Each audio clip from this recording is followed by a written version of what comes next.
Assalamualaikum warahmatullahi wabarakatuh. Waalaikumsalam warahmatullahi wabarakatuh. Salatullah salamullah ala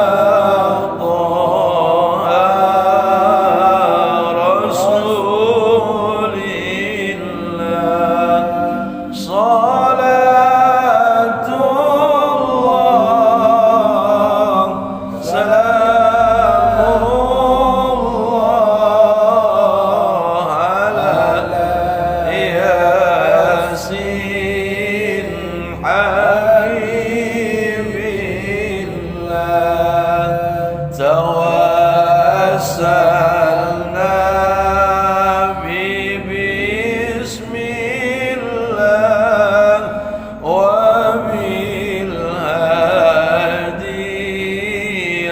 Rasulillah.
Wassalatu wassalamu ala sayyidina wa habibina wa syafi'ina wa maulana Muhammadin wa ala alihi wa sahbihi wa man tabi'ahu bi ihsan ila yaumiddin, amma ba'du.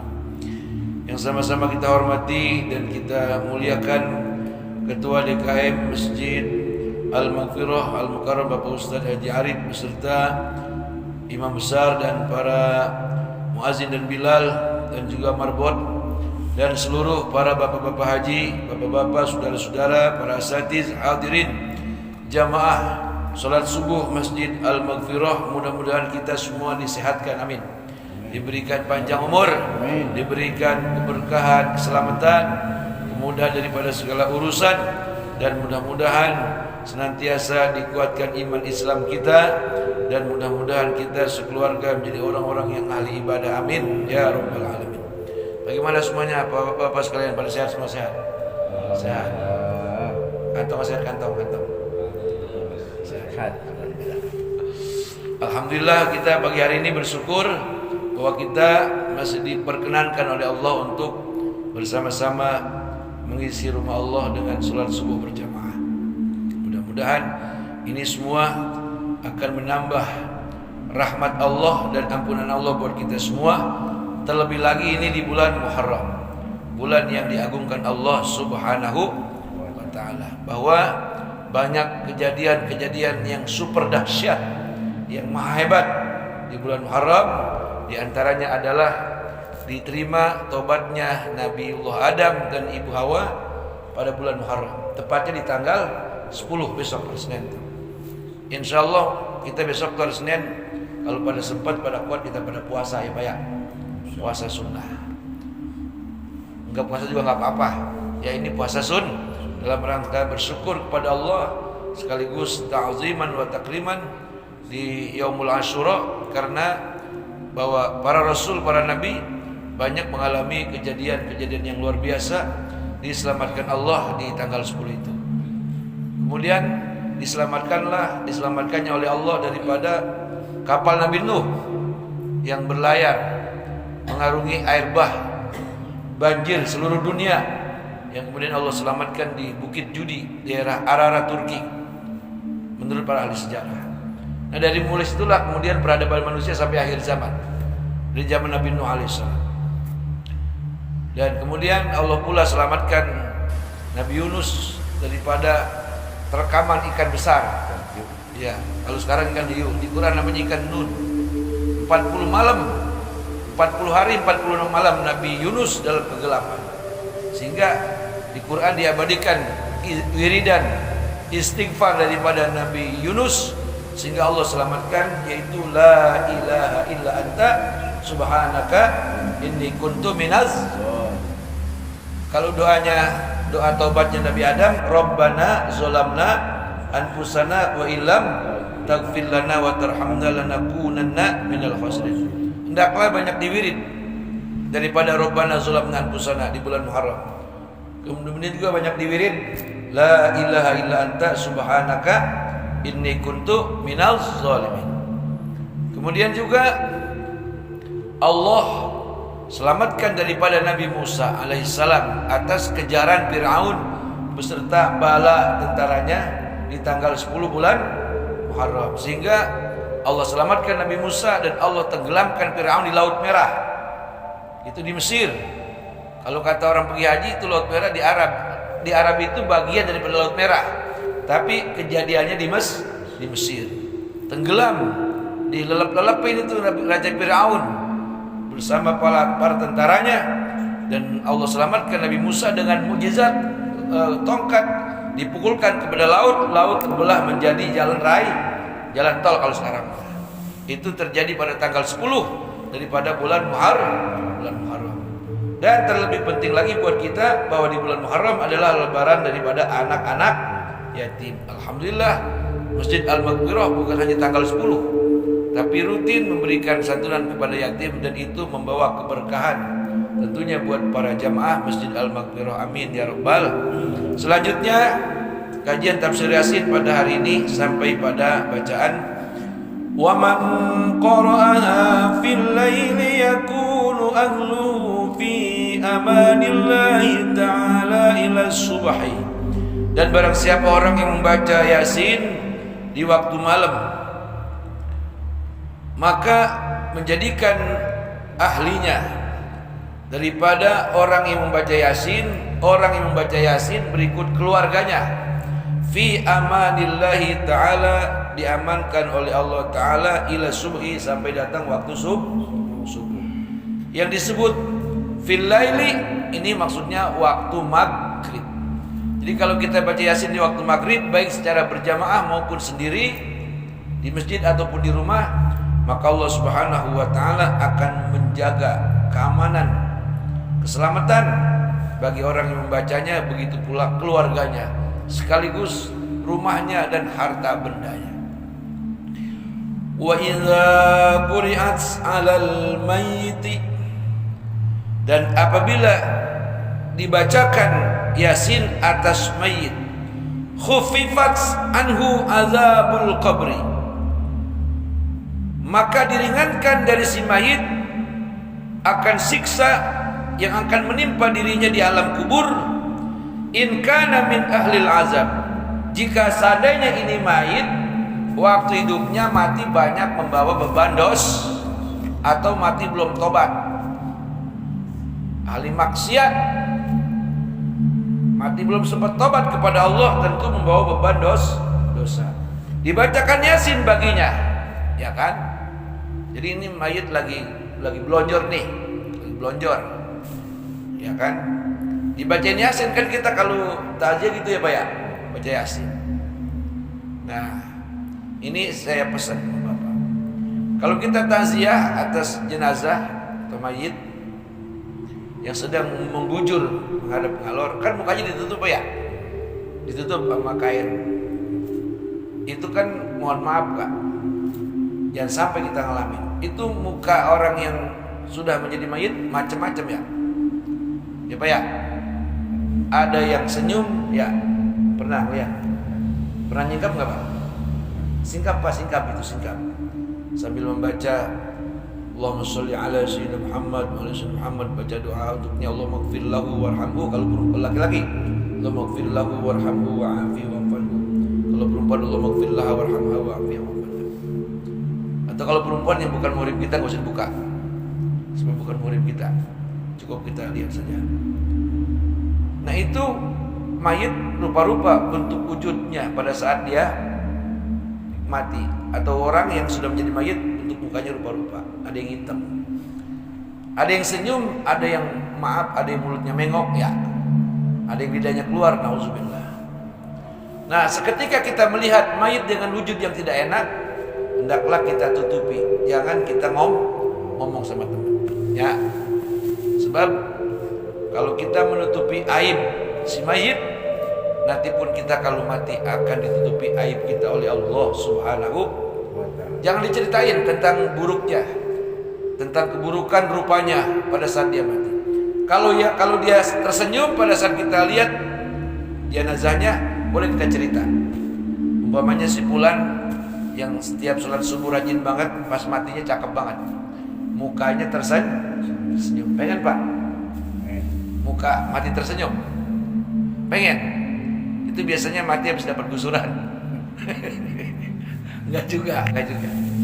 Cirinya orang mati yang tersenyum adalah dia membawa iman dan amal soleh. Dia ridho, Allah pun ridho. Dalam Quran, radhiyallahu anhum wa radu anhu. Allah ridho kepada mereka dan mereka pun ridho kepada Allah Subhanahu wa ta'ala. Mudah-mudahan itu namanya husnul khotimah. Nah, jika dibacakan ini Yasin, bahwa sesungguhnya ini mayat adalah orang yang menjadi ahli neraka, menjadi ahli azab, dari sebab Allah Subhanahu wa ta'ala memuliakan daripada Yasin, maka orang ini diselamatkan oleh Allah Subhanahu wa ta'ala dari sebab karomah, barokah daripada surah Yasin. Kemudian para jamaah hadirin yang dirahmati Allah Subhanahu wa ta'ala, wa illa fatakunu fi ruhihi, kecuali apabila ini mayat bukan ahli azab, orang baik-baik, insya Allah kita semua amin. Dan ini orang, insya Allah kita orang baik-baik, amin ya Pak ya. Kalau kita ngaku saya orang baik, jangan. Itu bisa sebaliknya, bisa jadi orang sombong. Kalau kita ngaku saya orang yang dermawan, itu bisa sebaliknya orang yang bakhil. Orang yang baik jangan ngaku baik. Orang yang dermawan kagak mengaku dia dermawan. Itu sebaik-baik ucapan. Wa illa fatakunu fi ruhihi wa rahatihi ziyadatun li'anna al-qabra rawdatun min riyadil janani au hufratun min huffarin nirani. Jikalau ini si mayit bukan daripada ahli azab, maksudnya dia orang baik, maka jadilah dia memperoleh fi ruhihi wa rohatihi, pada ruhnya memperoleh kesenangan akan istirahatnya di alam kubur. Semakin bertambah kesenangannya daripada sebab dibacakan surah Yasin. Jadi kalau Yasin dibacakan kepada orang yang mati ahli maksiat, mati habis mabok misalnya, belum tobat, mati habis berzina, nauzubillah, belum tobat, mati dalam keadaan tidak sholat sama sekali, itu kan banyak dosa ya Pak ya. Tetap kita bacakan Yasin, maka itu akan meringankan siksanya di alam kubur. Akan tetapi jika si mayit ini adalah orang baik, orang yang sedikit dosanya banyak amal solehnya, artinya dia mati membawa amal soleh, ditambah dibacain Yasin, maka itu akan menjadi istirahat yang menyenangkan baginya di alam kubur. Kenapa demikian? Li'annal qabra raudhatun min riyadil janani. Karena sesungguhnya kubur bisa menjadi taman di antara taman surga. Ini tentu bagi orang yang wafat membawa iman dan amal alias husnul khatimah. Au hufratun min huffarin niran. Bisa menjadi liang daripada liang neraka, lobang daripada lobang neraka. Ini tentu matinya buat orang yang beriman yang mati membawa dosa, alias su'ul khatimah. Kan ada mati su'ul khatimah, ada mati kafir. Beda. Kalau mati kafir orang yang tidak beragama Islam, atau orang murtad, atau orang musyrik. Kalau mati su'ul khatimah dia bisa menjadi mukmin, tetapi lantaran kebanyakan dosa jadi matinya buruk akhirnya. Kita tentu berharap wafat kita adalah husnul khatimah insyaallah. Nah, kata ulama, di antara orang yang kepengen wafatnya husnul khatimah dalam hidup di alam dunia jangan banyak marah. Begitu syaratnya, Pak. Kata ulama ahli sufi. Kalau kepengen wafat husnul khatimah jangan banyak marah kepada diri sendiri, tau gak? Marah diri sendiri. Sesuai amat nasib gua nih, umpamanya. Gua hajat sesuai amat. Itu kan marah-marah diri sendiri. Gua dagang sesuai amat. Apalagi marah kepada istri, marah kepada anak, apalagi marah kepada orang. Gak boleh. Yang kedua, jangan banyak suuzon sama orang lain. Kalau kebanyakan suuzon sama orang lain itu bisa menjadikan kita wafat su'ul khatimah. Artinya bersangka buruk saja sama orang, jangan. Kemudian yang ketiga, penyebab daripada su'ul khatimah kufur akan nikmat Allah Subhanahu wa ta'ala. Ini tentu peringatan buat orang yang sudah rajin ibadah. Insya Allah semacam kita. Jadi kalau kita pengen husnul khatimah, banyak sabar.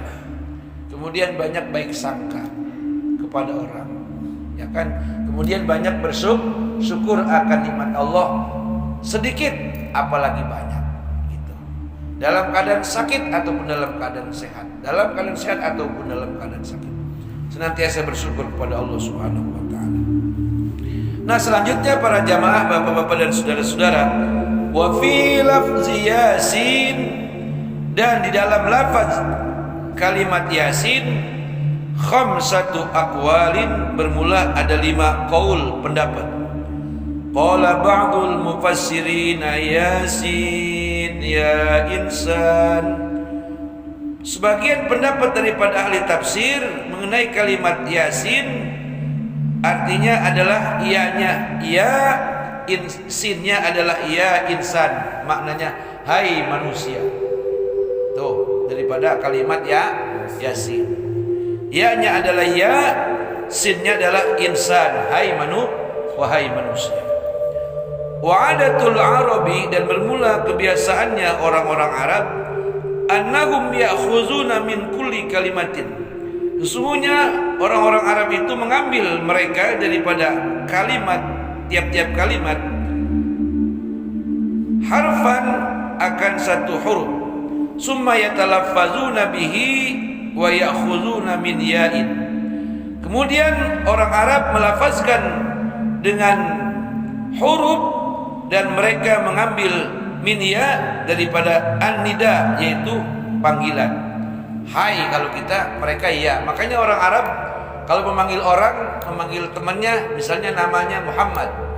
Kalau kita kan nama orang Muhammad kita potong letter, Mad, sini lo, gitu kan kita mah ya. Kalau orang Arab enggak, dia manggil namanya, namanya dengan panggilan yang sangat elok. Ya Muhammad. Abdurrahman, ya Abdurrahman. Misalnya Arif, ya Arif. Kita nama orang kita potong-potong sama kita, ya Pak ya. Muhammad jadi Mat, ya kan. Kemudian Abdurrahman bukan Abdurrahman, kita panggil Man, gitu, kita potong Man. Abdurrahman jadi si Maman, betul nggak? Begitu kan kita mah. Padahal nggak boleh, sebab nama itu adalah doa. Kalau dia namanya Muhammad, panggil dengan lengkap Muhammad. Kalau dia namanya Abdullah, panggil dengan panggilan lengkap Abdullah. Kalau dia namanya Abdurrahman, panggil dengan panggilan Abdurrahman. Begitu kebiasaan orang Arab. Dengan menggunakan kalimat ya, artinya panggilan. Wa minal insan, dan daripada lafaz insan, sinan akan huruf sin, farakabuhuma, kemudian mereka menyusun daripada keduanya, fasara yasin, maka jadilah terkait oleh lafaz daripada surah yasin, antara huruf ya dan sin kemudian disatukan menjadi kalimat yasin. Ini pendapat yang pertama. Jadi yasin itu maknanya ya insan, hai manusia. Wal muradu minhu, dan bermula yang dimaksud daripada yasin, ya Muhammad. Tuh, kemarin nanya tuh, Ustaz katanya itu yasin nama Nabi Muhammad. Dia benar, dia nama Allah juga, dan yasin itu nama Nabi Muhammad. Jadi yasin itu adalah panggilan Allah kepada Nabi Muhammad, yasin. Jadi yasin ianya hai, sinnya adalah Muhammad. Atau yasin dengan kata lain adalah panggilan untuk nama Nabi Muhammad sallallahu alaihi wasallam. Kemudian waqala ba'dul mufassirin, pendapat yang ketiga, al-muradu minhu ya sayyidal mursalin. Pendapat ahli tafsir yang ketiga, kalimat yasin adalah ianya ya sayyidal mursalin. Yasin itu adalah kalimat panggilan kepada Nabi Muhammad sallallahu alaihi. Apa artinya ya sayyidal mursalin? Wahai penghulunya para rasul, wahai rajanya para rasul. Ini pendapat ahli tafsir yang ketiga. Wa qala ba'dhum yasin, dan pendapat daripada ahli tafsir yang keempat, yasin ismun min asma'il Quran. Yasin adalah nama daripada nama-nama yang ada di Al-Quran. Wa qala ba'dhum yasin, dan pendapat ahli tafsir kelompok ulama yang kelima, yasin ismun min asma'illahi ta'ala, nama dari sekian banyak nama-nama Allah subhanahu wa ta'ala. Kan yang kita tahu nama Allah itu ada 99, ternyata banyak, ribuan nama Allah. Itu yang 99 yang dizohirkan. Untuk umatnya Nabi Muhammad, kelas kita orang biasa, kalau mau berdoa pakai nama itu. Walillahil asmaul husna fad'uhu biha. Begitu kan dalam Qur'annya. Dan bagi Allah memiliki nama-nama yang elok, yang agung, yang mulia. Berdoalah kamu dengan menyebut salah satunya dengan nama-nama itu. Kalau kita minta dikasih sayang Allah, ya Rahman irhamna, gitu kan. Kalau kita minta dikasih rezeki, ya Razzaq urzuqna urzuqni, gitu kira-kira. Kalau kita wirid minta kaya, ya Goni gitu ya, ya Mugni gitu. Ya kan? Kalau kita minta diberikan sabar, ya Sobur gitu. Ya kan Pak ya? Begitu. Jadi itu yang 99 dizohirkan oleh Allah sebagai wasilah untuk berdoa kepadanya dengan menyebut asma-asmanya. Tapi sesungguhnya nama Allah itu sangat banyak.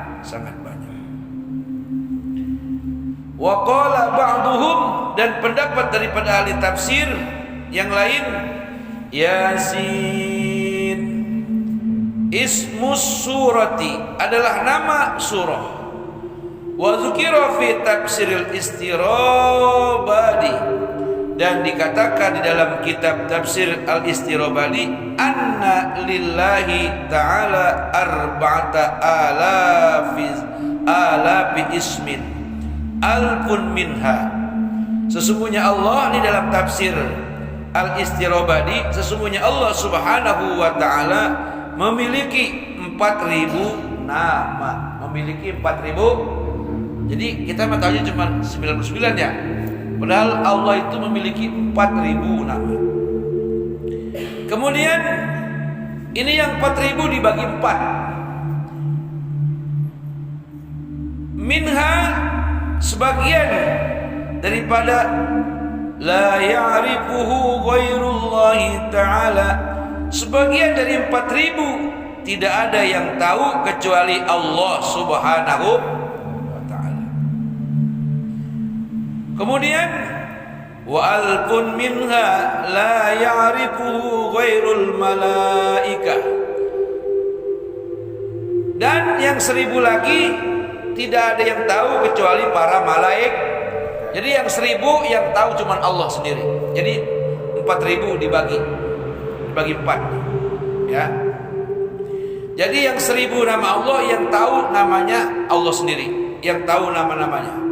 Kemudian yang 1.000 lagi yang tahu hanya para malaikat. Wa alfun fi lauhil mahfuz, yang 1.000 ketiganya. Jadi 1.000 pertama yang tahu cuma Allah, yang 1.000 kedua yang tahu para malaikat, yang 1.000 ketiganya, berarti itu 3.000 tuh tersimpan di lauhil mahfuz. Itu nama-nama Allah tuh. Jadi yang 1.000 yang tahu hanya Allah, yang 1.000 kedua maksudnya 2.000 yang tahu hanya para malaikat, yang ke-3.000 yang itu tersimpan di lauhil mahfuz. Wa salasu mi'atin fit Taurat, yang 300 tersimpan di dalam kitab Taurat. Itu nama Allah tuh Pak. Berarti tinggal 3.300, ya. Udah 3.300. Yang 300 tersimpan di kitab Taurat. Bapak saya tanya, itu kitab Taurat kitab yang diberikan kepada Nabi apa dah? Ingat gak? Nabi Musa alaihis salam. Wa salasu mi'atin fil Injil, yang 300 lagi disimpan di dalam kitab Injil. Udah berapa tuh? Udah 3.600. Kitab Injil, kitab yang diberikan sama Allah kepada Nabi Isa alaihis salam. Injil yang mana nih? Yang dulu apa yang sekarang? Yang dulu Pak. Yang sebagian Injilnya namanya adalah Injil Barnabas, yang tersimpan di Museum Topkapi yang ada di Turki. Nanti kapan-kapan dijarah soalnya umroh tuh. Jadi ada orang yang umroh yang plus tuh jarah ke Turki. Ini itu tuh ke museum peninggalan daripada sejarah Islam, termasuk ada Injil Barnabas di sono. Kebanyakan pendeta, pastor sampai biarawati, pokoknya penggede Kristen tuh yang pada masuk Islam gara-gara melihat kitab Injil Barnabas. Di situ dikatakan bahwa Nabi Isa adalah hamba Allah Subhanahu wa ta'ala. Dan yang ada di Injil yang ada di Museum Topkapi namanya Injil Barnabas sama persis dengan yang ada di Al-Qur'an tuh gitu. Nah, kemudian wasalasu mi'atin fiz Zabur, yang 300 lagi tersimpan di dalam kitab Jabur. Kitab Jabur diberikan Allah untuk Nabi apa? Nabi Dawud alaihis salam. Begitu. Jadi udah berapa tuh? Udah 900. Jadi 3.900. Kemudian wa mi'atun, yang 100 lagi di mana ini? Wa mi'atun minha fil Qur'an, dan 100 daripada sebagian nama Allah yang 4.000 itu, yang 100-nya disimpan di dalam Al-Qur'anul Karim. Tis'atun wa tis'una zahirah, yaitu sebanyak 99 disebut Asmaul. Yang 100 yang 100 sisanya 99 disimpan di Quran. Berarti tinggal 3.900 990 berarti kurang satu ya. Ntar yang satu di mana adanya nih? Jadi 3.999. Tadi yang 99-nya disimpan sama Allah di namanya Asmaul dari wallahu allazi la ilaha illa huwar rahmanur rahim dan seterusnya. Al-Malik Al-Qudus, As-Salam Al-Mu'min. Ya. Itu kalau bisa dihafalin, Pak. Ya, nama-nama Allah. Nah. Kemudian tinggal satu. Enggak, bentar dulu. Yang 100 kemudian dibagi menjadi 99 itu tersimpan oleh Allah, disimpan oleh Allah dalam Al-Qur'an. Al-Qur'an kitab yang diberikan Allah kepada Nabi Muhammad sallallahu alaihi wasallam dan menjadi kitab kita, imam kita. Jadi nanti itu Pak ditanya, "Waman imamuka?" Nanti Bapak nyautnya apa? Ditanya, "Siapa imam kamu?" Bukan Ustaz Jarib, bukan imam yang ada di sini.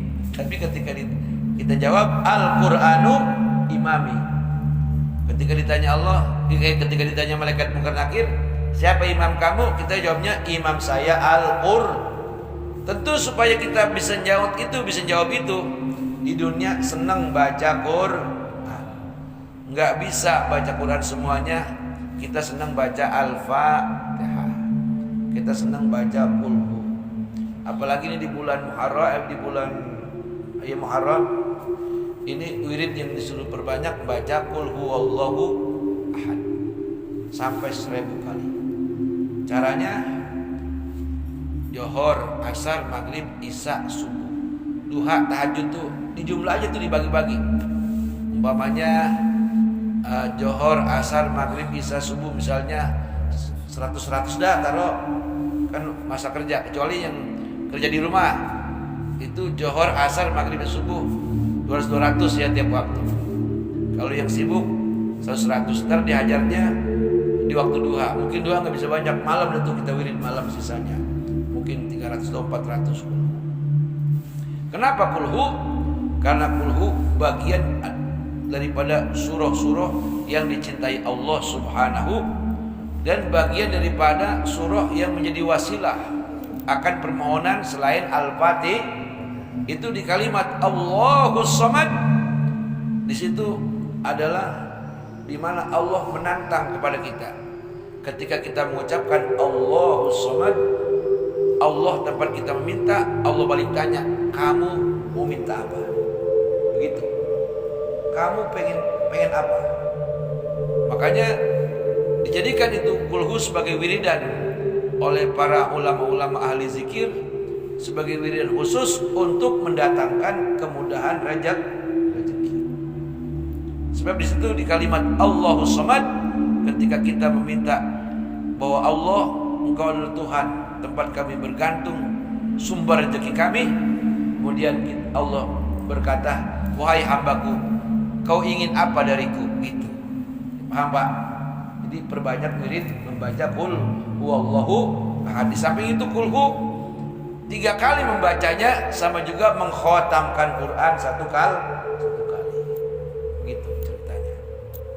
Berarti kalau 11 kali membaca Qul Hu sama juga mengkhatamkan Quran 3 kali Kalau 1000, wah puluhan kali, ratusan kali kita mengkhatamkan Al-Qur'an. Gampang nggak pengen ibadah? Gampang nggak Pak? Jadi kita kan iri sama orang-orang pandai baca Quran sampai khatam. Iri sama orang-orang sampai hafal Quran 30 juz. Kita juga kepengen kayak mereka lah. Itulah solusinya baca Qul Hu. Jadi kalau sampai kuat 1000 kali baca Qul Hu, kita sama juga mengkhatamkan Quran berpuluh-puluh kali. Kalau sehari, kalau sampai seterusnya kita baca Quran 1000, itu sama juga mengkhatamkan Quran itu beratus-ratus kali, bahkan beribu-ribu kali. Kalau selama-lamanya kita baca. Alhamdulillahirabbil. Jadi buat jalan-jalan menuju ibadah tidak dipersulit, dimudahkan oleh Allah Subhanahu wa taala. Nah, yang 99 zahiran dinampakkan oleh Allah Subhanahu Tadi itu yang 1000 pertama rahasia, yang tahu hanya Allah. Yang 1000 yang kedua juga rahasia, yang tahu para malaik. Yang 1000 ketiga itu juga rahasia tersimpan di Lauhil Mahfuz. Yang 900 dibagi 3 di kitab Taurat, Zabur, Injil, itu masing-masing 300 juga rahasia. Yang 99 dizohirkan untuk umatnya Nabi Muhammad, disebut Asmaul Husna. Nah tinggal satu nih, wa wahidum minha khafiyun wa huwal ismul a'zamu la ya'rifuhu illa al-anbiya wal mursalun. Ini yang satu nih ya. Yang satu, yang terakhir itu adalah nama Allah, disebut Ismul A'zam. Siapa yang memiliki nama ini? Yang tahu nama ini? Kata Nabi Muhammad, yang tahu nama ini adalah kelompoknya para nabi dan para rasul plus para wali-wali. Boleh jadi mereka mah doanya tokcer, doanya mustajab. Para wali, para rasul, para wali, nabi, doanya mustajab. Cuman terhentak di hatinya pengen sesuatu, itu langsung didengar Allah Subhanahu. Kalau kita ngedoa sampai pada memeniraan, tahu memeniraan Pak? Sehingga ada orang yang begini, katanya baca Yasin mancur. Baca Yasin minggu-minggu. Mana ini? Itu kira-kira kalau gitu salah siapa? Salah yang mana tuh? Salah siapa tuh Pak? Salah Yasinnya apa salah kita? Salah yang baca. Salah yang mana? Orang saya baca Yasin benar sih. Maaf, bisa jadi tajwidnya belum benar, betul nggak? Bisa jadi makhrajnya belum tepat. Sebab kata ulama ahli sufi, ahli zikir, orang yang zikir dengan ketidakfasihannya, andai kata qabul, itu istidraj dari iblis, dari setan. Sebab setan alias iblis sifatnya menyalah-nyalahi bacaan Allah, bacaan Quran. Disitulah makanya ulama menemukan satu ilmu daripada ilmu untuk membenarkan dan membaguskan bacaan Quran, namanya ilmu tajwid. Di dalamnya ada ilmu makharijul huruf, untuk membedakan huruf demi huruf. Sebab Quran itu sensitif Pak. Salah huruf beda makna, ya. Salah huruf beda makna. Benar itu. Hati-hati. Makanya di situ ada pelajaran ilmu tajwid. Menyebut H kecil dengan H gede kudu berbeda. Bismillahirrahmanirrahim, itu H kecil.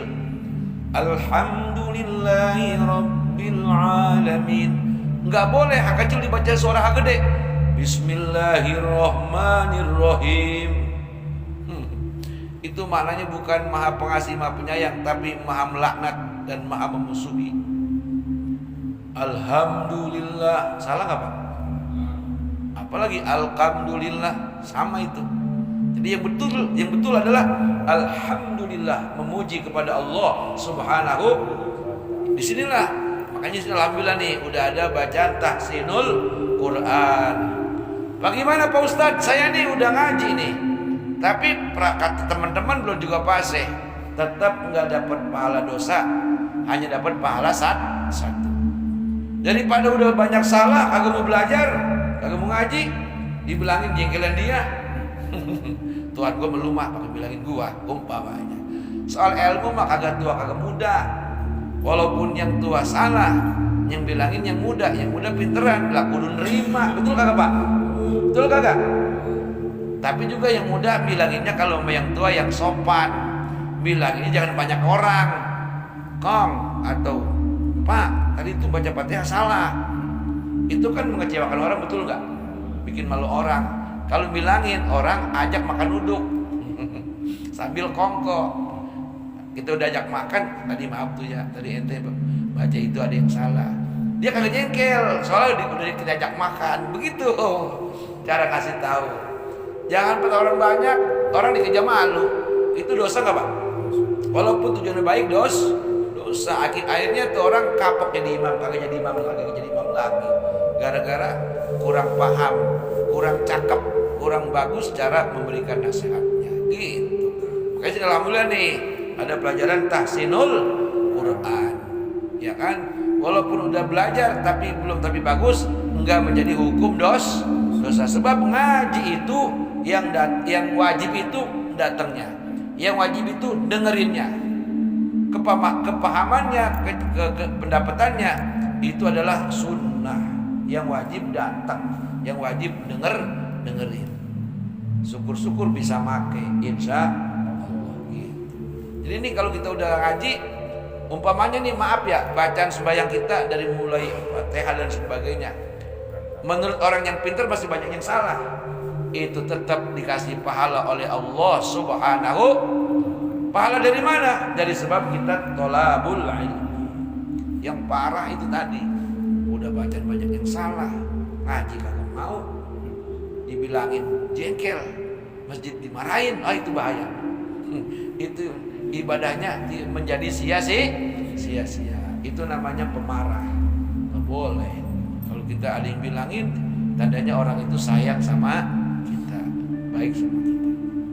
Nah, wa wahidu minha khafiyun. Dari 4.000 itu, ya kan, dari 3.999 wa wahidu minha khafiyun. Yang satunya lagi itu disembunyikan oleh Allah Subhanahu wa ta'ala. Dan itu namanya Ismul A'zam, nama keagungan Allah. La ya'rifuhu, tidak ada yang tahu. Manusia kita nggak tahu. Kecuali manusia yang bakatnya wali, nabi ataupun rasul, itu yang tahu. Lantaran mereka dikasih nama Allah yang khusus, pantesan mereka itu permintaannya, jeritannya, rintihannya, keluh kesahnya didengar oleh Allah Subhanahu wa ta'ala. Kita jangan pengen ketemu nama ini, makom kita belum nyampe. Kita cukup perbanyak membaca Asmaul Husna. Itu kan ada di Quran tuh. Kalau zaman dulu tuh di kulitnya Pak ya, ada yang kulitnya ya, itu dibaca Pak, dibuat di lidah. Apa tujuannya? Supaya kalau kita ngedoa, baca aja dulu itu semua tuh, baru kita minta, ya Allah, kondangan banyak banget ini ya Allah. Mana bawa rombongan, ya kan, bawa besan. Kasih rezeki biar banyak ya Allah, supaya kagak malu sama teman gitu. Insya Allah dikabulkan permintaan kita dengan menyebut 99 namanya. Amin ya Rabbal. Begitu. Sebab para malaikat aja ketika berdoa kagak langsung menyebut ya Allah, pakai nama-namanya yang lain. Gitu. Jadi pakai nama-nama yang lain. Itulah daripada keagungan, kemuliaan Allah Subhanahu wa ta'ala, memiliki nama yang begitu banyak, jumlahnya 4.000. Kalau Nabi itu namanya dalam kitab Dalailul Khairat, kalau nggak salah ada 101 nama Nabi Muhammad Sallallahu Alaihi. Yang viral nama Nabi Muhammad di langit namanya Ahmad, di bumi namanya Muhammad. Yasin adalah bagian daripada nama Nabi Muhammad Sallallahu Alaihi Wasallam. Dan Yasin adalah panggilan gelar untuk nama Nabi. Tadi ya Sayyidil Mursalin, ya Sayyidil Mursalin. Nah, itulah para bapak dan saudara-saudara tafsiran Yasin dari 3 ayat. Yasin wal Qur'anil Hakim innaka laminal mursalin. Ditutup pada kalimat wa wahidun minha khafiyun wa huwal ismul a'zamu la ya'rifuhu illal anbiya'u wal mursalin. Daripada satu nama Allah yang menjadi yang mencukupi daripada 4.000 itu, dari jumlah 3.999, pelengkapnya satu nama itu disebut Ismul A'zam. Yang tahu hanya para nabi, yang tahu hanya para rasul, ataupun para wali-waliullah yang dikehendaki Allah Subhanahu wa taala. Sekarang saya mau ngomong wali. Apakah orang semacam kita bisa jadi wali? Bisa nggak Pak? Bisa nggak? Bisa. Dengan syarat tadi tuh. Bahkan kata guru sekumpul, ya, Kiai Haji Tengku Tengku Ahmad Zaini Abdul Ghani, orang yang penyabar itu dia bisa menjadi punya pangkat wali. Penyabar, penyantun, pemaaf. Dalam manaqib Sayyid Muhammad zaman, siapa orang yang membaca Allahumma ighfir li ummati Sayyidina Muhammad, Allahumma arham ummata Sayyidina Muhammad, Allahumma astur ummata Sayyidina Muhammad, Allahumma ajbur ummata Sayyidina Muhammad, tiap habis subuh sama ayu asar, orang itu oleh Allah akan diberikan hati seperti para wali. Enggak marahan, enggak banyak enggak kufur, banyak bersyukur sama Allah, ibadah sungguh-sungguh, menerima takdir atas ketentuan Allah Subhanahu. Kan yang paling susah itu sabar ya Pak ya. Kita kalau ngomong sama orang sabar, padahal kita sendiri nggak kuat sama yang namanya sabar. Kan kalau bilangin orang mah enak ya, sabar. Kita kadang-kadang suka kagak sabar, ya enggak? Pengennya urusan apa baik, pengen buru-buru, nggak boleh kesinggung, pengennya marah. Padahal kalau kita mau bercermin kepada Nabi Muhammad, kita itu malu. Apalagi bercermin kepada Allah Subhanahu. Allah Pak, kalau kagak sabar, orang yang kagak sembahyang habis diunyang-unyang mau malaikat. Betul nggak? Kalau Allah kagak maha sabar, orang yang berbuat dosa hari itu habis dibinasakan. Kalau Allah kagak sabar, orang-orang yang di luar Islam yang menyembah selain Allah habis sudah di bumi ratakan. Betul kagak? Tapi Allah maha penyabar. Di sisi lain Allah maha Rahman dan Ar-Rahim, maha pengasih, maha penyayang. Dari situlah kita diajarkan sama Allah, kalau aku saja penyabar kepada hamba-hambaku, kenapa kamu tidak sabar kepada keluargamu? Tuh, sebagai orang tua, kenapa kamu tidak sabar memimpin umat? Begitu kan? Kan maaf, ada RT ngambek, ada RW ngambek, mungkin juga DKM ngambek, makanya jangan ngambek ya.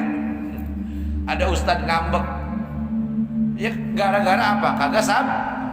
Betul kagak Pak? Justru itu hal-hal yang kurang bagus. Sebab semuanya diuji, semuanya mengalami hal yang tidak enak. Jangan kata manusia, Allah Subhanahu wa taala Tuhan yang wajib disembah. Ribuan orang di dunia yang tidak percaya adanya tuh siapa itu? Komunis. Betul nggak? Cina sebagian besar komunis, Korea Utara komunis, Korea Selatan juga komunis, Rusia sebagian komunis. Walaupun sebagian Rusia sekarang banyak yang Islam. Tapi Allah kasih rezeki nggak mereka? Dikasih nggak sama Allah? Dikasih.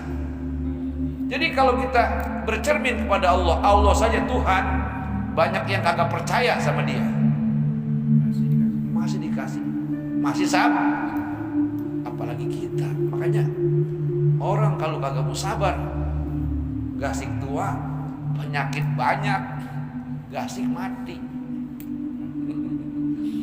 Gak asik tua, penyakit banyak, rezeki seret, gak asik mati. Orang marah-marah mulu, betul kagak? Sama bini marah-marah, sama anak marah-marah. Jadi apa aja, jadi imam, jadi khotib, jadi apa aja marah-marah mulu. Jadi ustadz kagak sabaran, jadi RT kagak sabaran. Ayo, jadi RT kagak sabaran. Apa kagak kasih mati? Ya kan di rumah kesel, di tengah masyarakat kesel mulu. Iya, kagak boleh kesinggung, dia kasih mati itu mah. Makanya Allah tuh innallaha ma'as sabirin. Sesungguhnya Allah sangat senang cinta kepada orang yang sabar. Orang yang ibadahnya biasa tapi sabarnya luar biasa, sama orang yang ahli tahajud tapi panasan. Allah senengan orang yang biasa tuh, yang cuma sembahyang johor, asar, maghrib, bisa subuh. Bukan ustaz, bukan kiai, orang biasa tapi sabarnya nggak ketulungan. Allah lebih seneng sama dia tuh, sama ketimbang yang ahli ibadah tapi pemarah. Gitu maksudnya. Nah, ada waktu 1 menit, barangkali ada yang mau nanya. Ya, silakan. Waalaikumsalam warahmatullahi wabarakatuh. Orang sekarang, orang Islam sekarang, kiranya aja yang seperti orang ajar layangan, layangannya di atas, orangnya di bawah. Bisa tidak Pak Ustaz? Seperti orang naik pesawat, pesawatnya di atas, orangnya di atas. Bagaimana Pak Ustaz? Terima kasih. Ini nanya tapi nyuruh kita mikir. Maksudnya saya tahu. Jadi orang itu perkataan dan perbuatan kudu sama. Insya ya. Walaupun tidak semua orang bisa begitu. Paling kagak beginilah gampangnya. Dengan kata lain, ada orang tukang mabok, bilangin kita, udah gua mabok mulu, lu mah jangan. Pakai jangan tuh kira-kira. Yang ngomong tukang mabok, tapi dia ngomong sama saudara-saudaranya, sama teman-temannya, kalau bisa lu jangan mabok kayak gua. Pakai jangan Pak? Pakai. Atau orang kagak mau sembahyang, tapi kalau mau orang sembahyang baik gitu. Itu jangan dibalikin. Lu mau orang sembahyang doang, lu perlu lu, tapi lu kagak mau sembahyang, jangan dikata gitu. Baguslah itu dia. Masih ada rahmat Allah Subhanahu wa taala. Dan hal-hal lain yang kadang-kadang bertentangan dengan kita tapi baik maksudnya, kita pakai. Sebab untuk urusan kebaikan jangan lihat orangnya, tapi lihat apa yang disampaikannya gitu. Nah, memang untuk urusan konsekuen dalam tiap tindakan dan perbuatan kudu sama, dan itu perlu usaha. Jadi kalau kita baru bisa hanya sholat, belum sedekah, dikit-dikit belajar bantu anak yatim, walaupun hanya 10.000, nanti lama-lama naik jadi 100.000, lama-lama jadi 500.000, lama-lama rezekinya makin banyak 1 juta. Jadi itu sesuai dengan omongan dengan perbuatan, ya kan? Itu yang disebut iman amal soleh. Seperti kayak bapak tadi naik pesawat, nggak seperti main layangan. Layangannya tinggi, orang di bawah. Itu yang disebut kabura maqtan indallah am taquluna ma la taf'alu. Kesombongan yang tinggi di sisi Allah, bisa ngomong tapi kagak bisa make. Nauzubillah. Makanya kita berusaha pelan-pelan, dikit-dikit untuk jadi orang baik. Total jadi orang baik kagak bisa Pak. Kudu pelan-pelan. Sebab jalan menuju kebaikan itu jalannya berliku-liku, berduri, menanjak, menurun. Itu jalan kebaikan Pak. Tapi kalau di jalan neraka itu mulus sebagai jalan tol. Kanan kiri bertabur bunga, di depannya banyak perek. Betul kagak? Coba Bapak rasain dah. Orang kalau giliran ngaji, ya ngaji, paling ngaji. Tapi coba kalau ada hiburan, ada artis, orang seneng gak tuh? Itu kira-kira gambaran kayak gitu. Apalagi sholat subuh, ya wayang-wayang ngantuk. Makanya kalau bukan yang punya iman, yang doyan sama ibadah, ini sholat subuh berat Pak. Ya maaf ngomong nih, kita aja kadang-kadang suka lambat ya, suka bangun jam 5, kadang-kadang suka kesiangan gitu ya. Karena memang saking berat-beratnya. Makanya di antara ibadah yang paling berat 2 waktu sembahyang. Tapi di antara 2 itu 1 yang paling berat, yaitu sholat subuh. Paling berat ini 2 rakaat. 2 rakaat menandingi dunia dengan segala isinya. Dengan kata lain, jangan khawatir. Orang yang rajin sholat subuh, apalagi dia rajin berjamaah, jangan khawatir hidupnya bakal miskin dunia akhirat. Jangan khawatir. Pokoknya di dunia dicukupkan rezekinya, di alam kubur dikasih kesenangan, di akhirat surga udah nungguin. Amin ya rabbal alamin. Udah jam 6 lewat, udah ya. Cukup apa yang saya sampaikan. Nanti insyaallah minggu depan semoga kita sehat panjang umur. Kita lanjutkan lagi dengan ayat yang keempat, yaitu ala siratim mustaqim. Wallahu a'lam bishawab. Al-Fatihah. Auzubillahi minasyaitonirrajim. Bismillahirrahmanirrahim.